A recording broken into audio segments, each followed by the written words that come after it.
Hello everyone, this is Insa here. Welcome back to my series A Legend's Tale. It's been a while. We are at Season 1, Episode 4, which is going to introduce a completely new storyline and location. Last two episodes, Episode 2 and 3, the Knight and the Barbarian, were actually very close to one another. And all of our episodes, well, the only 3 episodes that we have had have all taken place in the ancient. Well, this one, the Gladiator, will take place in the late. So it's a completely new setting, a completely new storyline. Hope you enjoy it. It will take around 55 minutes. Let's jump into this. The capital, the beating heart of this world. Many names have been given to this place. Heaven, hell, the empire, the ant nest. The capital is many things. Home to perhaps more than 1 million people, a huge mastodon of a city, buildings as tall as churches, bars around almost every corner, a marketplace at the center where you could buy pretty much anything your heart desires. A huge river flows through the capital, almost dividing it perfectly into a northern part and a southern part. People often go to the bridges over the river to watch how the many ships enter the city, day in, day out. At the top of the highest hill stands the town hall, a huge settlement with large pillars and strong walls, purposely made to intimidate everyone who lays eyes upon it. Purposely built on the highest hill, so the normal people would remember their place. The inhabitants wouldn't dare to come face to face with the one who lives in the town hall, the one they have to call the mayor. Mayor Lucille has a reputation that is left to be desired among the citizens. Intimidation is her best card she plays with, and pretty much her only card. In the capital also lies the infamous arena, a huge oval coliseum-like structure, built for all the purposes you would think about now. The arena is where people fight each other to the death. Gladiators fight gladiators for all the citizens to see, and everyone loves it. At least, almost everyone, apart from the gladiators themselves. Gladiators are people such as war prisoners, deserters, criminals, etc. They have lost their honor and their respect thanks to themselves, so now they pay the price to spend the remaining days of their wasted lives as entertainment for the people of the capital. The arena has seen many gladiators come and go. Some only last a week and die miserably during their first fight. Their names quickly fade away like the sand in the very arena itself. Then there are those who remain, the ones who have a real passion for what they do, the ones who keep on surviving. You can almost view them as celebrities among the people. The common citizens often visit the arena just so they get the chance to see that one legendary fighter do what he knows best. Riker is one of these legends in the arena, claimed to be a deserter from God knows where, yet he has been here for some time now, and everyone knows him. He wakes up in his cell one morning from a nightmare he has frequently, yet we don't know what it is. He gets up as all the gladiators are woken by the guards, who lead them to the cantina. Riker, a man in the middle of his 30s, with the body shape of a true athlete, yet size isn't on his side, not taller than 1 meter and 73 centimeters. Not a size you would match with a gladiator with his reputation. As he enters the cantina, he gets several nods from multiple other gladiators. Even the cook gives him a special meal, all out of respect and admiration. Yet he doesn't make much of it. He kills, he eats, he sleeps.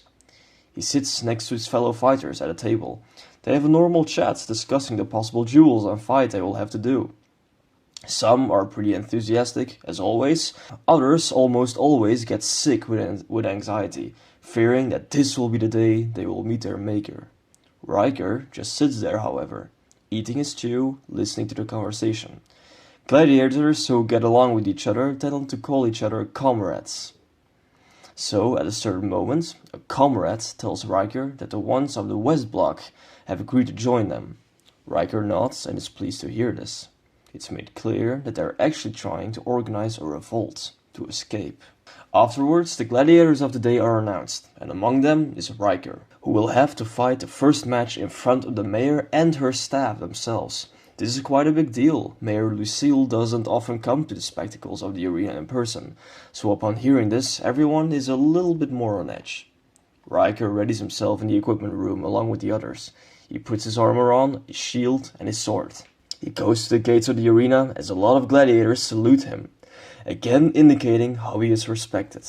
He stands in front of the large gate that leads to the outside. The chanting and shouting of all the citizens can be heard from the outside. It would give any newcomer enough to faint and collapse. Riker remains calm, holding his sword and shield with steady hands. Then the gate opens. He enters the arena as everyone cheers his name. Entering the arena like that, on your own, is not something for the faint of heart. Thousands of people all looking down upon you, watching every move that you make. Lucille sits on her throne on the balcony that is specially made for her and her staff, overlooking the arena. The crowd goes silent as Riker stands there with his weapons ready for his opponents.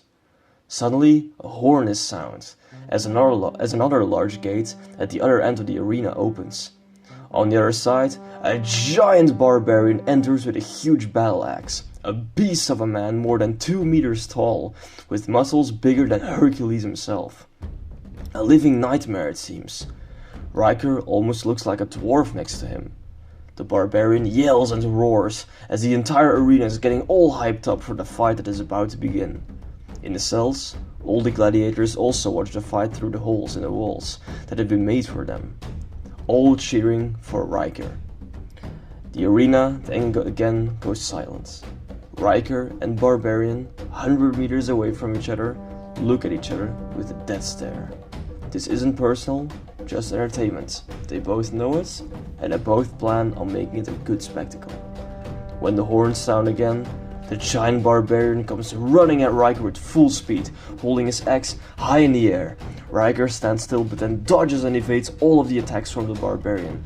Thus the fight begins and all the citizens are loving it. Lucille remains silent on her throne as she watches it also. Riker shows his incredible agility to dodge the battle axe over and over again. The barbarian doesn't seem to tire, however. The big brute wants to grab Riker, but Riker knocks the hand away with his shield. Eventually, Riker decides to use his sword, and a sort of sword fight begins. But a huge battle axe isn't exactly the right opponent then. The gladiators in the cell yell and cheer for Riker, almost having complete faith in him. Eventually, Riker jumps over the barbarian and stabs him in the back. The barbarian doesn't give in, however, and keeps on fighting, but Riker manages to slice the barbarian's kneecaps as he ducks from the axe. The giant eventually collapses on the ground as Riker kicks him over. Riker walks away in silence as everyone cheers for him. He enters through the gates towards his cell and is applauded and cheered for by all of the other gladiators. That night, he sits in his cell in silence, thinking about his fake past. The others often look at Riker, seeing how he just sits there in silence, staring to the distance. What could he be thinking about? What could have happened to him? Another gladiator from the cell next to him asks about their plans to act, to which Riker answers, soon. In the city hall, after the day at the arena, Lucille enters as her advisors ask her how her visit to the city was. Lucille gives the same impression as always, disinterested. As they walk through the main hall, Lucille gives her outdoor clothing to one of her maidens. Lucille is a woman at the end of her 40s. She has everything about her that will make her seem like an arrogant person. Not that that's only the surface, because her personality almost perfectly resembles her appearance. She wears enough jewelry to show off to the others and clothing that is definitely not cheap. All to make it clear that she's above the rest. Her greatest priority, it seems. They go to her meeting room where they discuss the state of things in the capital. A big fancy room with a desk. Behind is a balcony outside with a gorgeous view of the city. The perfect room in which any man or woman would feel himself powerful. Two of her best and oldest advisors are Gregory and Joseph, both of pretty old age, with grey beards and bald spots. People who new generations like to look down upon and think they are better than them. Yet Gregory and Joseph are among one of the wisest people in the capital. Any little detail for every problem or issue a mayor of the capital has ever faced, these two men know how to handle it. and they do present Lucille with a great deal of problems. It appears that things really aren't as nice as they seem in the capital. Poverty rages through a large part of the city, and many financial matters to support the social services are due. Around half of the inhabitants of the capital live in the worst of conditions. Sewers are occupied by people who can't live under a roof, and the streets need to be patrolled every day by the city watch in order to make sure no brawls or fights break out. Criminal life is most very active in the city. Enough matters to make any mayor worried, but not Lucille though. It's made very clear that Lucille is pretty much neglecting the large majority of the capital and only focuses on the services for the rich, not hearing the cries for help of the largest part of the population. Gregory warns her, however, that she should not think so lightly of these matters. The last mayor of the capital who failed at his job even dared to challenge the great King William himself, father of the current Queen Anthea, and before they knew it, the whole army stood at the gates of the city. Lucille assures all of her advisors that something like that won't ever happen again.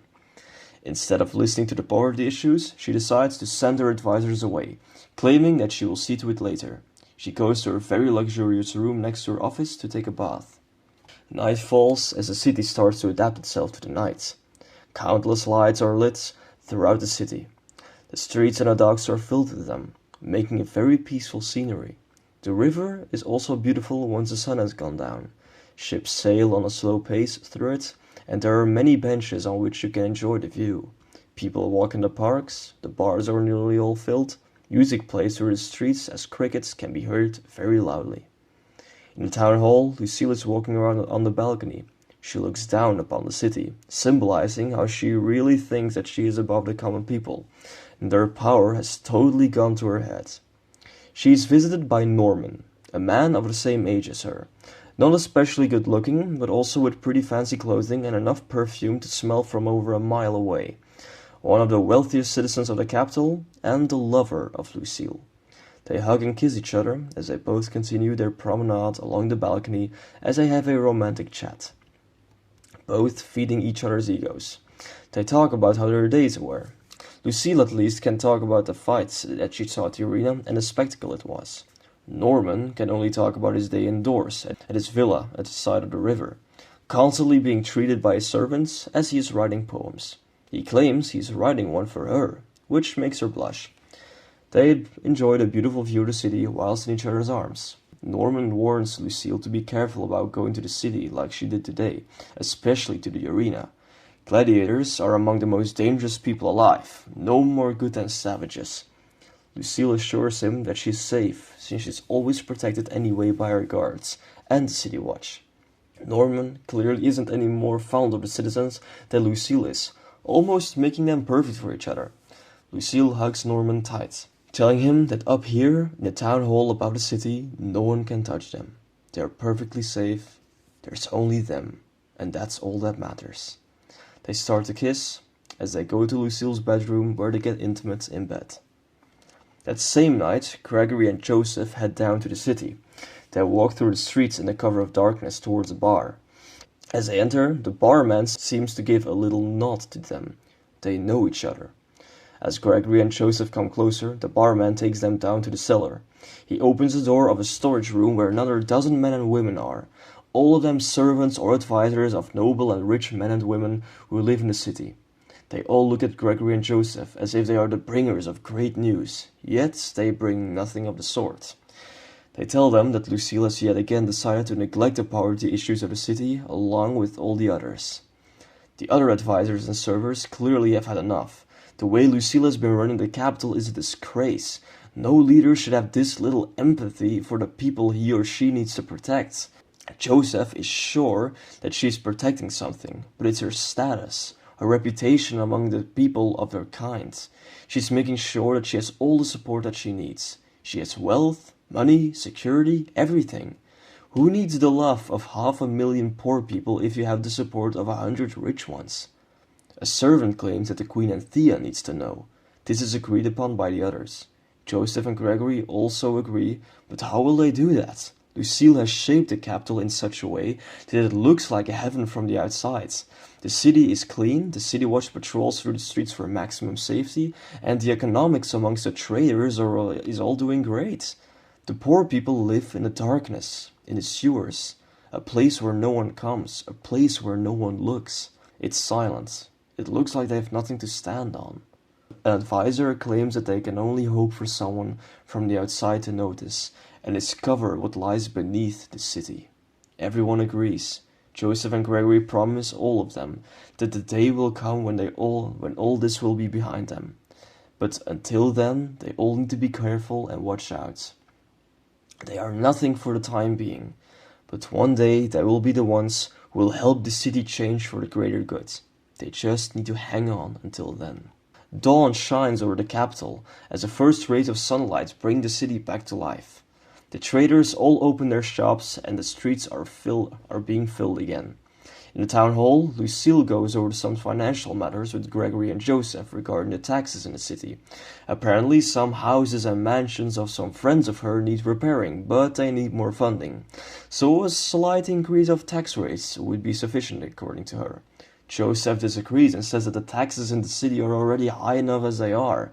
Surely the vaults of the town hall should be able to cover these expenses. Lucille, however, says that the vaults are only meant for very important scenarios. Both Gregory and Joseph are dismissed after a short argument.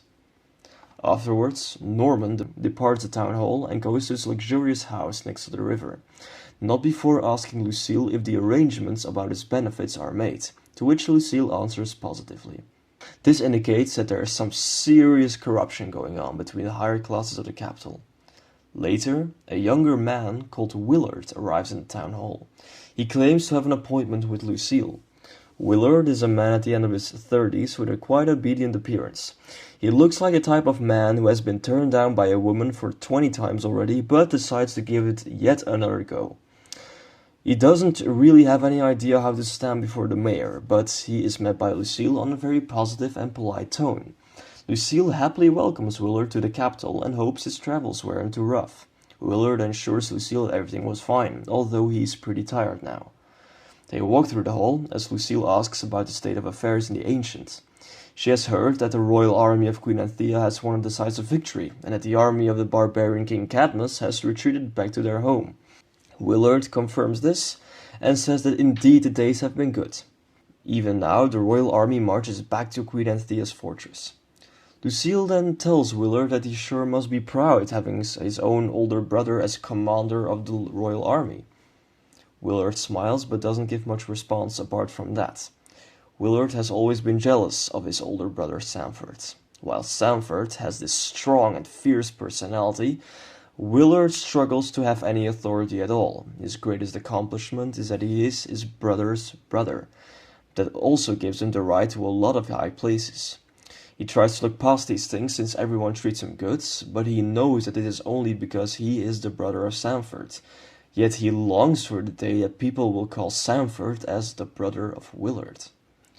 Lucille claims that she doesn't find it fair that only Willard's brother should have such a command. She believes that any decent man should get the opportunity to prove himself, and since Willard is the brother of Sanford, perhaps he has the same talent and skills. She eventually gives him command of the city watch. This surprises Willard, but he eventually accepts and can't be more happy. He has some minor experience when it comes down to commanding servants and some soldiers, but not like this. He will try his very best to please Lucille in his services. Lucille smiles and is very happy to hear it. She informs him about the men and women he will have to command and how to treat them best. After Willard leaves, Gregory, who has been listening, goes to Lucille and warns her about giving such a crucial task to such an inexperienced and ungifted man as Willard. Lucille silences him, saying that she has every bit of faith in Willard. The reality, however, is that Willard is from a very wealthy family, giving him a golden ticket to high positions he should never have earned. This is the reputation Willard has, yet Lucille seems very confident and kind towards him. The arena once again fills itself with tons of citizens ready for a show. Riker and his men are again readying themselves for a fight. Just the same routine as always. Before the fight, one gladiator approaches Riker and tells him that there is a meeting tonight. Riker nods and tells the same news discreetly to the rest of his comrades. The guard then orders all of them to get ready and put on their best faces. The mayor apparently will be joining them once again. On the balcony in the arena, Lucille alongside with Norman show themselves to the public in their seats. Everyone cheers for them, but of course this is just custom. This is the people's entertainment. It's something they all enjoy, and every time they cheer Mayor Lucille for it. Willard is all dressed up as a commander of City Watch, but every sign of his body language says that he's miles away from his comfort zone. He commands the security, but clearly has some difficulty in doing so. The soldiers obey him, but he has no idea what kind of tactics he should use to optimize the security for Lucille. He does try his best, however. This is the first time he has ever been given such a position, and he is determined to fulfill it as best he can. All the while, all of the gladiators, including Riker, arrive on the field again as everyone cheers. It's promised to be a bloody and gory fest. That night, everyone is in their cells. Riker lies in his bed as he stares at the ceiling in silence. A bribed guard, who apparently is family with one of the gladiators, appears and unlocks the cells of several gladiators, including Riker. The bribed guard urges them that they have only around 15 minutes. They all quietly go to a secret room where they meet. Riker sits down with another 7 gladiators. They plan their revolt once again. Word has gone out that apparently Queen Anthea herself is planning on coming to the capital for a few days. When asked for clarification, none can be given. It's what apparently the people say in the streets. The Queen coming to the capital would be a huge opportunity. If she comes, then most of the security will go to her, which means that the security at the arena won't be as strong. If they manage to break out, make their way to the stables without alerting the guards, they might stand a chance to ride out of the city. Yet then they still need to make it past the gate of the city, which will normally be opened. Riker himself is very clearly dead set on escaping and doesn't want anything to stop them from doing this, but he's not alone. All they can do now is wait until it's confirmed that the Queen is coming to the capital, and when that's certain, they can put their plan in motion. The plan is decided, and everyone goes back to their cells before a change of guard duty. As Riker lies on his bed, he slowly falls to sleep. He again has a nightmare, only this time we vaguely see what his nightmare is. He's in a wood somewhere, with several other soldiers, all with armor, shields and swords. He himself is also armed and armored, almost like a royal knight it seems. They are all nearing a strange cave of some sorts. Suddenly, darkness covers everything, and all we hear are horrifying screams and sounds of people fighting and dying.